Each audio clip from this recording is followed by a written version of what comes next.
بسم الله الرحمن الرحيم. الحمد لله رب العالمين، الصلاة والسلام على أشرف الأنبياء والمرسلين نبينا محمد وعلى آله وأصحابه أجمعين. أما بعد، قال فضيلة الشيخ العلامة محمد بن صالح العثيمين رحمه الله تعالى: لا شك أن بعض المجتمعات تنكر إنكارا عظيما تغطية الوجه، وينكر النقاب أيضا، ويلحق النساء الملتزمات من هؤلاء أذى كثيرا سواء من الأقارب أو من الأجانب. ابن عثيمين رحمه الله تعالى እነዚህ ኒቃብ ላይ የጸኑ እንዲሁም ደግሞ ትክክለኛ ሸሪዓዊ የሆነ አለባበስ የሚለብሱ የሆኑ ሴቶችን በተመለከተ እንዲህ አሉ: ላሸከ ምንም ጥርጣሬ የሌለው ጉዳይ ነው أن بعض المجتمعات ከፊል ማህበረሰቦች ينكر إنكارا عظيما ታላቅ በሆነ ማውገዝ ታላቅ በሆነ ውግዘት ያወግዙታል። ምንድነው የሚያወግዙት እነዚህ ማህበረሰቦች? تغطية الوجه ፊትን መሸፈን፣ تغطية الوجه ፊትን መሸፈን በኃይለኛው ያወግዙታል፣ ይቃወሙታል። وينكر النقاب أيضا እንዲሁም ደግሞ ኒቃብን መልበስ በኃይለኛው ያወግዙታል አንዳንድ ማህበረሰቦች አሉ። ويلحق النساء በዚህ ሰዓት ላይ ሴቶች ያገኛቸዋል፣ ይደርስባቸዋል። الملتزمات በሸሪዓ እንዲሁም አላህ ባዘዛቸው መልእክተኛው ባዘዟቸው መልኩ ቀጥ ብለው የቆሙ የሆኑ التزام ያላቸው በሱና ላይ የጸኑ የሆኑ እህቶች ሴቶች የዚህን ጊዜ ያገኛቸዋል ወይም ይደርስባቸዋል።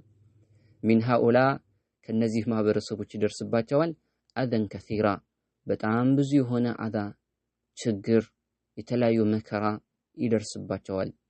سواء من الأقارب እነዚህ በኒቃባቸው በጅልባባቸው ፊታቸው በመሸፈናቸው በሱና ላይ በመጽናታቸው የተለያዩ አዛ የሚያደርሱባቸው የሆኑ ሰዎች سواء من الأقارب ምናልባት ከቅርብ ዘመዶች ይሆናሉ አንዳንዴ ማለት ነው። እናት፣ አባት፣ ወንድም፣ እህት እንዲሁም አጎት የቅርብ የምንላቸው ቤተሰቦች የቅርብ ናቸው ከምትላቸው ቤተሰቦች ይሄንን አዛ ችግር መከራ ይደርስባታል።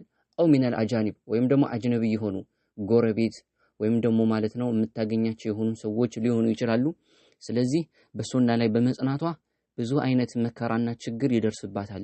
ምንም ሳታደርግ ማለት ነው ፊቷ ስለሸፈነች፣ ትክክለኛ ኒቃብ ስለለበሰች፣ በሱና ላይ ስለጸናች፣ አጅነቢ አልጨብጥም ስላለች፣ ከአጅነቢ ጋር አልቀመጥም፣ ዝሙትን አልቀርብም ብላ ስላለች በዚህ ብቻ ብዙ አዛ ይደርስባታል፣ ብዙ መከራ ያገኛታል።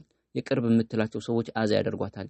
እቺ ተሸፋፋኝዋ፣ እቺ ድንኳን ለባሽዋ፣ እቺ አጥባቂዋ፣ እቺ አክራሪዋ፣ እቺ ወሃቢዋ እየተባለ ብዙ ነገር ስም ይለጠፍላታል። ሰዎች ማለት ነው ይተቋቋሙባታል። ብዙ አይነት ነገር በሷ ላይ ያደርሳሉ። ነገር ግን ምን አሉ? ወላኪን ነገር ግን على المرأة እንዲህ አይነት ሴት أن تصبر ልትሰብር ይገባላሉ።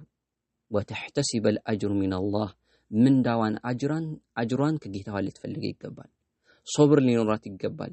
በሱናዋ ላይ በኒቃቧ ላይ በአጠቃላይ ማለት ነው አላህና መልእክተኛው ባዘዟት ነገር ላይ ቀጥ ብላ በዚያ ላይ ማለት ነው ጽናት ሶብር ሊኖራት ይገባል። እስቲቃማ ሊኖራት ይገባል።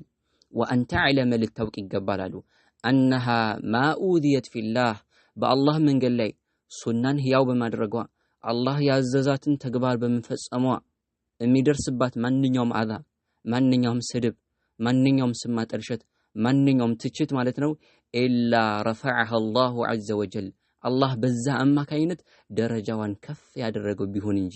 ስለዚህ ይሄ ልታውቅ ይገባል። ولا تكن ልትሆን አይገባም ከመን قال الله فيهم አላህ በቁርአኑ እንዲህ እንዳለባቸው ሰዎች ልትሆን አይገባም።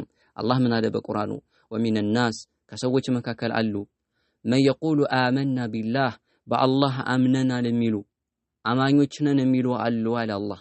ነገር ግን فإذا أوذي في الله በአላህ መንገድ ላይ ትንሽ አዛ ሲደርስባቸው፣ መከራ ሲደርስባቸው፣ በዲናቸው ላይ በኢማናቸው ላይ በሰዎች አማካኝነት ማለት የተለያዩ አዛ መከራ ሲደርስባቸው አለ جعل فتنة الناس كعذاب الله የሰዎችን ፊትና በሰዎች የሚያገኘው ይህንን ነገር ልክ እንደ አላህ ቅጣት ይቆጥረውና ከዚያ በኋላ ከመልካም ስራው ከኢማን ወደ ኋላ ይሸሻል አሉ አላህ Subhanahu Wa Ta'ala። ስለዚህ ኢብኑ ዑተይሚን አሉ እንደዚህ አይነት ሴት ልትሆን አይገባም።